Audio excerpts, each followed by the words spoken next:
All right, a lot of us get stopped cold in our tracks when we run into obstacles in our lives. How we can work through them? Well, we're going to find out. Joining us this morning is life coach Julie O'Keefe. Thanks for coming in. Good morning. Obstacles. Yes, unless it's an obstacle course, they're no fun. Right, exactly. And so often it does just make us feel discouraged.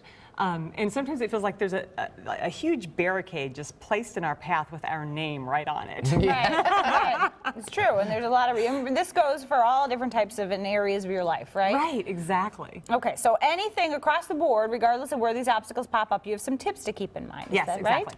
So the first one is determine how real that obstacle really is, because a lot of times we make assumptions. Yeah. And that becomes our reality. So really kind of double check. This woman that I know went for a hike, and it was just going to be a short hike. She didn't bring her cell phone.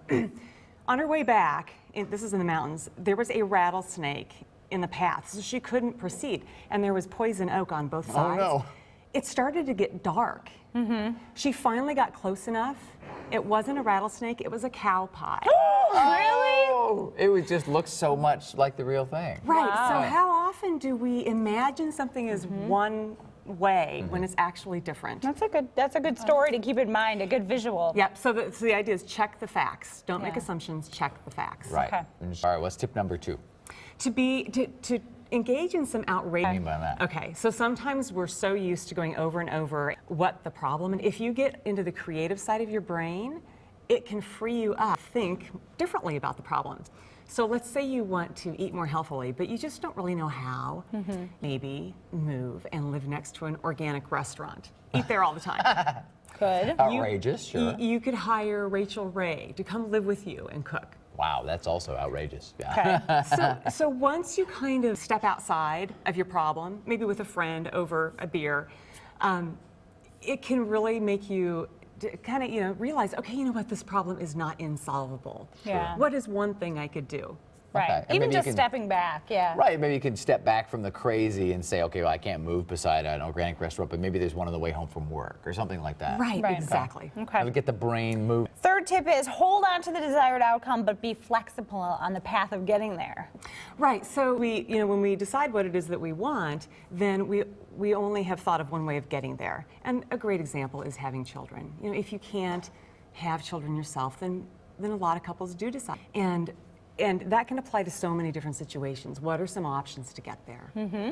Okay, then explore different ways to get to the same destination. All right. Okay, and number 4 is give yourself permission to fix the problem. Why wouldn't I give myself permission? Maybe it's more of a woman issue.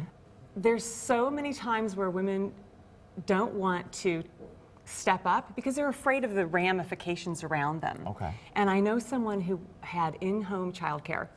And this woman, after 3 years of looking after this baby, had kind of taken over their lives and was making all the decisions. And the mom felt like she was, playing second fiddle.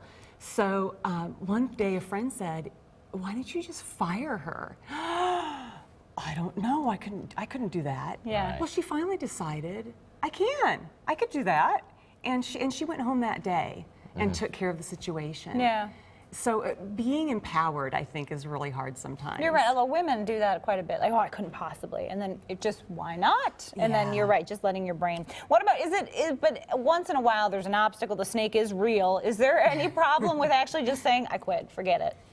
Definitely there are times where you want to do that because you don't want to beat your head against a wall. Yeah. So you have to figure that out. Okay. Yeah. So it's okay. You could give yourself permission to quit in a way. Definitely, because you're wasting a lot of energy sometimes if it's just not going to work. All right, and sometimes your goals change. You can reassess and just have a new target. I like All right. that. We've got a giveaway. If you were listening to our last segment thinking, I got no idea for who to buy what, this is a great giveaway. We're giving away a coaching gift basket, $140 value, including 2 appointments with Julie O'Keefe. Chuck at realmilwaukeenow.com. Email us if you would like to be put into the drawing.